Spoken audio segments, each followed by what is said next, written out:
Current safety చాలా important. ముందుగా isolator గురించి చూద్దాం. ఐసోలేటర్ అంటే ఏంటిది?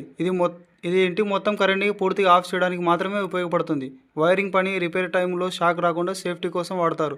కానీ గుర్తుపెట్టుకోండి మామ, ఐసోలేటర్ షార్ట్ సర్క్యూట్‌కి ట్రిప్ అవ్వదు. ఎప్పుడైనా షార్ట్ సర్క్యూట్ అయినప్పుడు మాత్రం అసలు ట్రిప్ అవ్వదనమాట. మనం ట్రిప్ చేస్తే మాత్రమే, మనం ఆఫ్ చేస్తే మాత్రమే ట్రిప్ అవుతుంది. దీని బదులు మనం ఎంసీబీ ఏసినామంటే ఆటోమేటిక్‌గా ట్రిప్ అయిపోతుంది తనంతకు తానే. ఏదైనా కరెంట్ షార్ట్ సర్క్యూట్ అయినా ఆటోమేటిక్‌గా ప్రొటెక్షన్ మరియు షార్ట్ సర్క్యూట్ వచ్చినా, ఓవర్‌లోడ్ అయినా తను ట్రిప్ అయ్యి కరెంట్‌ని కట్ చేస్తుంది. అందుకే ఇలాంటి వైరింగ్‌ని కాపాడుతుంది. ఇంటి మొత్తం వైరింగ్‌ని కాపాడుతుంది. ఇప్పుడు ముఖ్యమైన విషయం, మీటర్ దగ్గర ఏ గేజ్ వైర్ వాడాలి? 6 స్క్వేర్ ఎంఎం వైర్ వాడాలా? లేదా 8 స్క్వేర్ ఉన్నా కూడా పర్లేదు. మినిమం 6 స్క్వేర్ ఉంటే బాగుంటుంది. ఎందుకంటే లోడ్ అప్ అండ్ డౌన్ అయినా కూడా మనకు కెపాసిటీ తట్టుకుంటుందన్నమాట. ఇంకోటి అవుట్ గోయింగ్‌లో మనకి మీటర్ నుంచి వెళ్ళిన అవుట్ గోయింగ్ వచ్చేసి 2.5 స్క్వేర్ ఎంఎం వాడాలి. ఏసీలకి అయితే 4 స్క్వేర్ లేదా 6 స్క్వేర్ వాడచ్చు. 2.5 square MM board to board మనకి సప్లై కోసం, మెయిన్ సప్లై కోసం.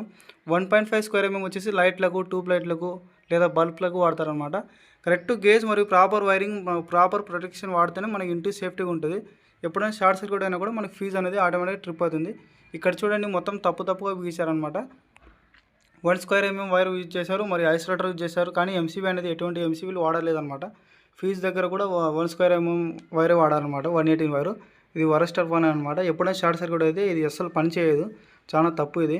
ఇలాగనే మీ ఇంట్లో కూడా ఉంటే వెంటనే ఎలక్ట్రీషియన్ని పిలిపించి మీరు సేఫ్టీ మరియు ప్రొటెక్షన్ పెట్టుకోవాలని చెప్తున్నాను.